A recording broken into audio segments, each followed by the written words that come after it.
Hello नमस्कार, मैं हूं दीपक और आप देख रहे हैं डीएसके टॉक्स। आइए बात करते हैं बिग बॉस 18 के कल रात के एपिसोड की। उसके पहले एक दिन पहले जो एपिसोड हुआ था उसको थोड़ा सा समराइज कर लेते हैं, थोड़ा सा सरसरी तौर पर निगाह डाल लेते हैं। जहां पर आपने देखा कि बिग बॉस के घर में अदालत खुली थी, केवीएम की अदालत, जिसमें कि तमाम सबूतों, गवाहों, दलीलों को मद्देनजर रखते हुए केवीएम की अदालत इस नतीजे पर पहुंची थी कि कशिश कपूर, जिसने कि अविनाश को वुमनाइजर और चीप बोला था, एक्चुअली में ये सारे के सारे आरोप बेबुनियाद थे।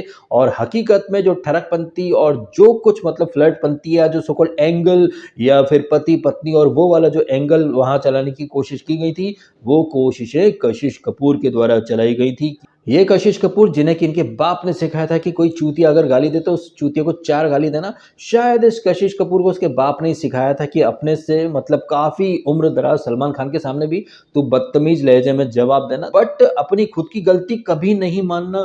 शायद ये बेशर्मी भी इसको कशिश कपूर को उसके पिता से ही प्राप्त हुई होगी।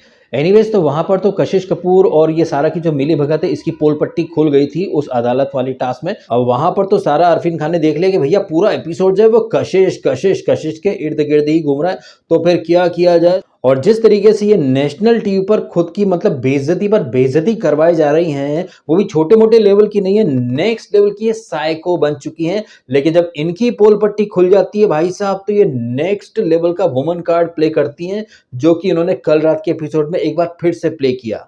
ये सारा अरफीन खान जो किसी के मुंह पर पानी फेंक सकती हैं, किसी को टिश्यू फेंक करके मार सकती हैं, किसी को धक्का दे सकती हैं, लेकिन जब सामने वाला इंसान वही बल प्रयोग इनके ऊपर करने पर आ जाए, तो ये वुमन कार्ड खेलती हैं कि भैया मैं गिर गई, मेरे ऊपर गिर गया, वो मेरे कपड़े ऊपर हो गए, ये हो गया, वो हो गया, एक औरत को गिरा दिया।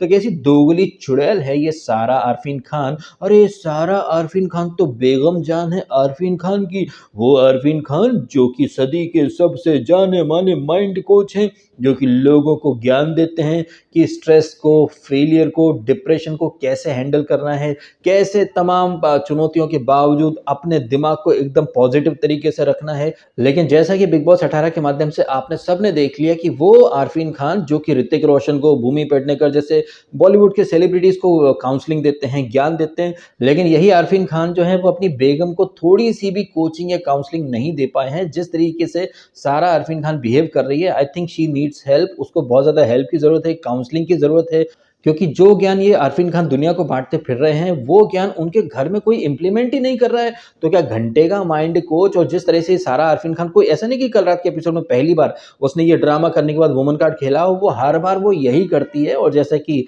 विवेक डिसेना ने वो जो गेट आउट वाली टास्क में बोला कि हर बार इसको बेनिफिट ऑफ डाउट देते हैं, हर बार सोचते हैं कि चलो सुधर जाएगी, लेकिन अगली बार और नेक्स्ट लेवल का अपग्रेडेड ड्रामा लेकर के आती है। और ये झूठी कितनी है ये तो आपने देख ही लिया। कभी कोने में जाकर के रो रही है, शिल्पा शिरोडकर समझाने आती है तो हाथ को ऐसे करके मार देती है, और उनके सामने रजत दलाल, मैंने नहीं देखा, मैंने तो देखा ही नहीं, मैंने देखा ही नहीं, नहीं नहीं मैंने नहीं देखा। लेकिन करण से जाकर के आर्ग्यूमेंट करता है या फिर पूछने की कोशिश करता है कि भाई तुमने क्या कर दिया। मतलब ऐसा है कि रजत दलाल जो है वो बार बार साबित कर रहा है कि वो रजत दल्ला है, उसे सारा की लीचड़पंती नहीं दिख रही। अब ऐसा कोई पहली बार नहीं हुआ कि सारा अरफीन खान का जो नेक्स्ट लेवल का चुड़ैलपंती, जो साइको अवतार है, उसको ये रजत दलाल ने कोई इग्नोर करने की कोशिश करी हो। वो तो पहले से ही ऐसा कर रहा है। जब ये सारा अरफीन खान शिल्पा शिरोडकर की फैमिली पर गई, इसके दिग्विजय की फैमिली पर गई, पेरेंट्स पर गई, तब भी रजत दलाल जो है वो दूसरों को ही चुप कराता रहा, लेकिन सारा को कभी नहीं बोलता कि मैडम आप भी गलत जा रही है। तो इतना अंधा हो चुका है। मुझे लग रहा है कि कहीं ना कहीं रजत की जो पर्सनैलिटी है ना, वो जो महाभारत में महारथी कर्ण, कर्ण भी जानता था कि भाई उसके आसपास के लोग अधर्मी है, गलत है, लेकिन गलत को गलत बोलने का दम कर्ण में भी नहीं था। इसीलिए कर्ण तमाम टैलेंट और शक्ति होने के बावजूद उसका नाम मतलब उस महानता के साथ नहीं जोड़ा जाता है। उसी तरह से रजत दलाल जो काफ़ी चीज़ों में बहुत अच्छा है, और ये सब आपने खुद ने देखा है, चाहे वो मैथ्स की इक्वेशंस हो, समीकरण हो, या फिर वर्ड प्ले करना हो, शेर व शायरी, रजत ने अपना टैलेंट वहाँ पर दमदार तरीके से दिखाया है। लेकिन अपने ग्रुप के लीचड़ और अधर्मी और झूठे लोगों को वो ब्लाइंडली डिफेंड कर रहा है। भाई ये चीज़ तो सरासर गलत है। ऐसी चीज़ आप बाहर भी देखते हैं, वो आतीक अहमद, वो मुख्तार अंसारी जैसे जो क्रिमिनल हैं, भू माफिया डॉन हैं, वो मर गए तो जितने मुस्लिम जर्नलिस्ट हैं आरफा जैसे, वो डिफेंड कर रहे हैं। जबकि विकास दुबे का इनकाउंटर हुआ था तो आई डोंट थिंक कि किसी भी हिंदू ने वहां पर उसको डिफेंड किया हो, सपोर्ट किया हो। तो इतना नेक्स्ट लेवल का लीचड़ क्राइम होते हुए देखते हैं रेडिकल इस्लामिस्ट और मुस्लिम्स, वो आतंकवादियों तक को डिफेंड कर देते हैं। वही मेंटेलिटी मुझे रजत के अंदर भी दिखाई दे रही है। जबकि मेरा मानना है कि इस तरह की लीचड़, घटिया और टोटली अधर्मी हरकतें जो हैं, इन्हें किसी को सपोर्ट नहीं करना चाहिए। मुझे बहुत सारे लोग बोलते हैं कि भाई तुम आसिम को सपोर्ट करते थे। भैया मैं सपोर्ट करता था, बट मुझे लगा कि गलत है तो मैं टोटली डिस्कनेक्ट कर लेता हूँ। मुझे बहुत कमेंट आते हैं कि भाई पहले तुम उसको सपोर्ट करते थे, अब क्यों नहीं करते? अरे भैया मैं कोई किसी का खरीदा गुलाम थोड़ी ना हूँ, मैं अपनी मर्ज़ी से चलता हूँ। मुझे लगता है कि भाई वो चीज़ अनैतिक है, गलत है, अधर्मी है वो, तो मैं उससे टोटली खुद को कट ऑफ कर लेता हूँ। मुझे मतलब ही नहीं है भैया, चाहे वो बॉडा महिला हो, चाहे वो आसिम हो, जब सपोर्ट करा तब करा, लेकिन अभी टोटल डिस्कनेक्ट। उसी तरह से रजत को भी दिख रहा है कि सारा बहुत गलत जा रही है, टोटली डिस्कनेक्ट क्यों नहीं करता? लेकिन नहीं। और रजत दलाल तो वही है ना जिसने कि फराह खान के सामने कहा था कि भाई उसे उसके पेरेंट्स ने सिखाया है कि अगर रोड पर कुछ गलत हो रहा है तो भैया लोग अनदेखी करते हैं, हम अनदेखी नहीं करेंगे, हम तो थपड़िया कर रख देंगे। लेकिन जब सारा अरफीन खान ऐसी बिलो द बेल्ट हरकतें करती है, लोगों को पुश करती है, ये जो टास्क में जो भी कुछ घमासान मचा है, उसका उसका जो पूरा जिम्मेदारी है वो तो सारा अरफीन खान की ही बनती है ना। लोग अपनी टास्क कर रहे हैं, तुम लोगों को पर्पसली इंटेंशनली हर्ट करने की कोशिश कर रही हो, इंजर्ड करने की कोशिश कर रही हो। तुम्हें रोकने के लिए जब कोई आता है तो तुम भाई एक औरत के साथ ऐसे कर दिया, oh my god, I will talk to Bigg Boss, ये वो। और उसके झांसे में रजत दलाल के साथ विविध डिसना भी आ ही गया था ऑलमोस्ट। लेकिन करण अपने स्टैंड पर फर्म रहा कि भाई ऐसा है कि तू क्या इंस्पेक्टर बनता है क्या? तू उसका पीओवी सुन के आ गया ना, ठीक है चल तू वही मान ले। यहाँ पर मैं अप्रिशिएट करना चाहूंगा करणवीर मेहरा को, जो कि अच्छे से डिकोड कर चुका था कि सारा अरफीन खान ने क्या क्या बोला होगा, कैसे कैसे नैरेटिव बनाया होगा। और ये तो आपने देखा ही ना, वो अदालत वाली टास्क में करण की सिर्फ उंगली टच हुई थी तो सारा ने डोंट टच मी, कैसे वो वुमन कार्ड खेले थे उसने। अब जिस तरीके से ये सारा अरफीन खान और उसके पहले ये कशिश कपूर, उसके पहले ये ईशा ईविल सिंह, जो खुद तो किसी को किसी से लिंक कर दे, लेकिन जब इसके ऊपर आए तो मैं भी तो लड़की हूँ, मेरे भी तो माता पिता देख रहे हो। खुद शालीन की गर्लफ्रेंड है जिसके ऊपर कि सलमान खान एक अलग ही अंदाज में रोस्ट कर रहे हैं उसको, कि शायद आपका कोई दोस्त है, अजीज है, शायद वो बहुत शालीन है जिसे कि हम जानते भी हैं। तो कैसे ये ईविल ईशा सिंह मतलब बाहर शालीन और अंदर अविनाश को यूज कर रही है।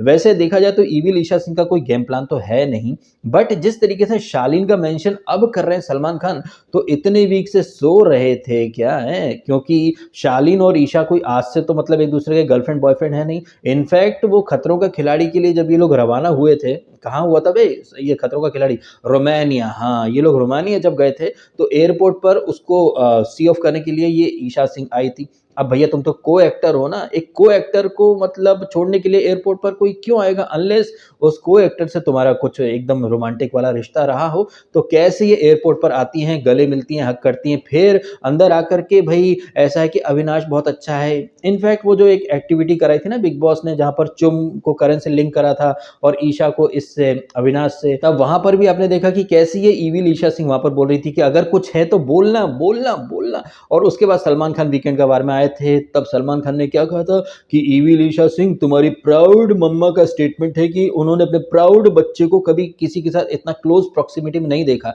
तो वहीं पर सलमान खान क्यों नहीं बोले कि भाई तुम्हारा तो कोई बाहर एक बॉयफ्रेंड है जो कि बहुत शालीन है। तो कैसे ये मिली भगत है ना, जैसे कशिश और सारा की मिली भगत थी जहां पर अविनाश को अक्यूज किया इन लोग ने। हालांकि अविनाश भी कोई दूध का धुला है नहीं, बट उस पूरे मैटर में अविनाश ने लीड नहीं किया था। जैसे कि सलमान खान भी बोल रहे हैं कि मैडम डे वन से आप आई हो, आप उसे वर्कआउट करते हुए देख रही हो, आप नयन सुख ले रही हो, तो ये सारी चीजें साबित करती हैं कि आप खुद एक एंगल बनाना चाह रही। लेकिन जब आपकी पोल पट्टियां खुल गई हैं तो फिर आप लोग अपना अपना एक अलग वुमन कार्ड निकाल करके आ जाते हो। ईशा ने भी time to time woman card खेले हैं, और सारा तो भाई साहब गोल्ड मेडलिस्ट। मुझे लग रहा है कि अगर ओलंपिक में ये वुमन कार्ड कौन अच्छे से खेल सकता है, ऐसी कोई कंपटीशन हो, तो हमारे देश में भर भर के वुमन कार्ड आ जाएंगे। चाहे निकिता सिंघानिया हो, चाहे ये मम्मा का प्राउड बच्चा हो, चाहे ये सारा अरफीन खान उर्फ माइंड कोचनी। भाई क्या नेक्स्ट लेवल के वुमन कार्ड खेलती हैं ये लोग। खैर तमाम तरह की धक्कम धुक्की, तमाम तरह की गर्मा गर्मी और नेक्स्ट लेवल के ड्रामा पंती के बाद ये टास्क हो जाती है खत्म, चुम बन जाती है टाइम गॉड। और चुम टाइम गॉड बन गई तो इनका खेमा खुश है, ये लोग खुश हैं, वहीं दूसरे लोग भाई उनके गुर्दे छिले पड़े हैं। इसी दौरान सारा अरफीन खान अपना नेक्स्ट लेवल का वुमन कार्ड, कभी वो शिल्पा शिरोडकर के सामने रो रही है, कभी रजत के सामने रो रही है। और रजत तो इतना अंधा हो चुका है कि जाओ आप बिग बॉस से बोल दो आपके साथ हिंसा हुई है, ये है वो है। मुझे लग रहा है कि सारा अरफीन खान अगर किसी का मर्डर भी कर देगी ना रजत दलाल की आंखों के सामने, तब भी रजत बोलेगा नहीं मैंने तो देखा ही नहीं, मैंने तो देखा ही नहीं। मतलब इतना स्पाइनलेस कोई कैसे हो सकता है? वैसे स्पाइनलेस का वो जो स्टिकर है वो तो लाडला डिसेना के ऊपर चिपकाया है मेकर्स ने, लेकिन जब से उसे स्पाइनलेस बोला गया है तब से उसने गेम में काफ़ी इम्प्रूवमेंट करा है। बट आई थिंक अब पछता हो क्या जब चिड़िया चुग गई खेत, क्योंकि अब ये सीज़न जो है वो अपने अंतिम पड़ाव पर आ चुका है और अंतिम पड़ाव पर आकर के विवेन डेसाना कहीं न कहीं थोड़ा-सा लॉजिकल लगने लगा है। जिस तरह से वो सारा से बात करता है, फिर आकर के करण का पीओवी समझने की कोशिश करता है। यही चीज़ें अगर ये विवेन डेसाना पहले से करता, क्योंकि डे वन से खुद को लीडर बोल रहा था, डे वन से वो खुद को लॉजिकल बोल रहा था, लेकिन हमने देखा है कि किसी ने करण के अगेंस्ट कुछ बोल दिया तो मान लिया, किसी ने दिग्विजय के अगेंस्ट कुछ बोला तो मान लिया, उनसे लड़ने चला आया। तो ये चीज़ें कहीं न कहीं दिखाती थी कि वो कान का कच्चा है। बट उसकी बीवी आई इन फौरते थोबे को खिला करके गई है, नौरान। तो जैसे ही नौरान ने कुछ बोला वैसे ही फौरन उसने अपने तेवर बदल लिए। हालाँकि जैसे कि मैंने ऑलरेडी कहा कि भाई अब चिड़िया चुग गई है खेत, बट फिर भी जैसे कि दिया बुझने से पहले फड़फड़ाता है, उसी तरह से विवेन डिसाना जो कि थ्रू आउट द सीजन काफ़ी गलत गया है, बट सीजन खत्म होने से पहले थोड़ा बहुत डैमेज कंट्रोल कर ले, नाखून कटा करके शहीदों में नाम लिखाने की कोशिश तो वो कर रहा है, सो दैट जैसे तैसे करके टॉप 2 न सही, टॉप 5 मटेरियल तो कहीं न कहीं वो बन ही जाए। लेकिन अगर वो अपने ग्रुप के लोगों को भी समझाए, जैसे कि ईशा जो कि टास्क हार गई है तो रो रही है, गुर्दे छिलाए बैठी है, और वो अविनाश भी कहता है कि तुम क्या 14 वीक के लायक है, क्या वो डिजर्व करती है? डिजर्व तो इविल ईशा सिंह भी नहीं करती है। जब आप दूसरे पर उंगली उठा रहे हो तो चार पीछे की 3 उंगली अपने तरफ भी आती हैं। इस तरह की बातें विवेन, चूंकि वो मैच्योर है, बड़ा है, लीडर है, तो अपने ग्रुप के लोगों को समझाए ना कि भाई ऐसा है कि थ्रू आउट द सीजन ये पावर जो है वो अपने पास थी, अपन ने अपने लोगों को हमेशा आगे बढ़ाया है। ईशा तो नेक्स्ट लेवल की बायस्ड संचालक बनती थी डंके की चोट पर, अब वही चीजें घूम फिर करके आपके ऊपर आ गई हैं, तो आप मतलब ग्रेसफुली उन चीजों को स्वीकार करो ना। जब आप लोग संचालक बनते थे, अनफेयर संचालन करा करते थे, अपने लोगों को नॉमिनेशन में सेव करते थे, जब भी कोई टास्क होती थी आप लोग मेक श्योर करते थे कि आपके ग्रुप के लोग ही जीते। अब वही चीज अगर श्रुतिका कर रही है तो फिर आप उसके ऊपर चढ़ पड़ रहे हो। खासतौर पर ये ईवी लीशा सिंह, ये तो रो रही है, चिल्ला रही है, ऐसे कान के पर्दे फाड़ दिए इसने। मतलब खुद करे तो सही, अगर श्रुतिका ने कर दिया तो वो गलत हो गई है। तो नेक्स्ट लेवल से कल ये विक्टिम कार्ड इसने भी खूब खेले हैं, ईवी लीशा सिंह ने। हालांकि अविनाश वो टास्क में तो श्रुतिका और चुम के ऊपर थोड़ा भड़क रहा था, लेकिन जो इसने सारा ने जो मतलब वहां पर वुमन कार्ड खेले हैं, तो वहां पर तो इसने अविनाश ने केवी का ही साथ दिया है, और वो रजत को और विवेन को समझा भी रहा था कि भाई जिस अंदाज में ये साइको सारा आ रही थी, सामने वाले को भी मतलब थोड़ा सा बल प्रयोग तो करना ही पड़ता। अब ये करणवीर का साथ इसलिए दे रहा है क्योंकि करण ने वकील वाला जो टास्क था अदालत का, वहां पर अविनाश के लिए उसने केस लड़ा, तो उसका वो कर्जा उतार रहा है, या फिर वाकई में इसको अविनाश को दिखा है कि यहाँ पर केवी सही था, उसने जो कुछ किया वो जस्टिफाइड है। तो ये चीजें तो खैर वीकेंड का वार में क्लियर होंगी। जिस तरह से चाहत पांडे, भाई आउट ऑफ सिलेबस चाहत पांडे सेव हो चुकी हैं, उन्हें सेव कर लिया चुम ने। तो चुम ने ये जो एक अलग तरह का गेम खेला है, चाहत पांडे जो कि कल तक मतलब एकदम न्यूट्रल चल रही थी, थोड़ा वो सारा को भी कहीं ना कहीं डिफेंड कर रही थी, अब उसे सेव कर लिया है, तो कहीं ना कहीं एहसान तले तो दबा ही लिया है चाहत पांडे को चुम ने। और इन सारी बातों के ऊपर जिस तरीके से कल बिग बॉस ने एक नहीं बल्कि दो बार सारा अरफीन खान को सिरे से इग्नोर कर दिया। पहले तो जब ये सारा अरफीन खान का कलेश होता है करण के साथ, वो माइक वाइक सब फेंक देती है, कोने कोने में दुखड़ा रो रही है, कभी कोने में जाकर के बैठ जाती है, माइक फेंक दिया, कहती है कि बिग बॉस आओ कन्फेशन रूम में बुलाओ, मेरे को बात करनी है, मेरे साथ गलत हुआ जी, मेरे साथ गलत हुआ है जी, मैं ये करण ने मेरे साथ हिंसा करी है, मैं एक अबला नारी दुखियारी नारी, मेरे ऊपर ये टूट पड़ा है, मेरे कपड़े ऊपर हो गए थे, ये है वो है, Bigg Boss now it's up to you, और मैं बाहर लीगल कोड वगैरह के थ्रू मतलब ऐसी वो जायज देती है। तो बिग बॉस आते हैं, एक नहीं दो बार आते हैं, लेकिन दोनों ही बार सारा को इग्नोर कर डालते हैं। तो यहीं पर पता चलता है कि बिग बॉस ने तो स्लो मोशन में सारे क्लिप देख ली होंगी ना, बिग बॉस को अच्छे से पता होगा कि भाई किसने इनिशिएट करा, किसने मतलब तिल का ताड़ बनाया।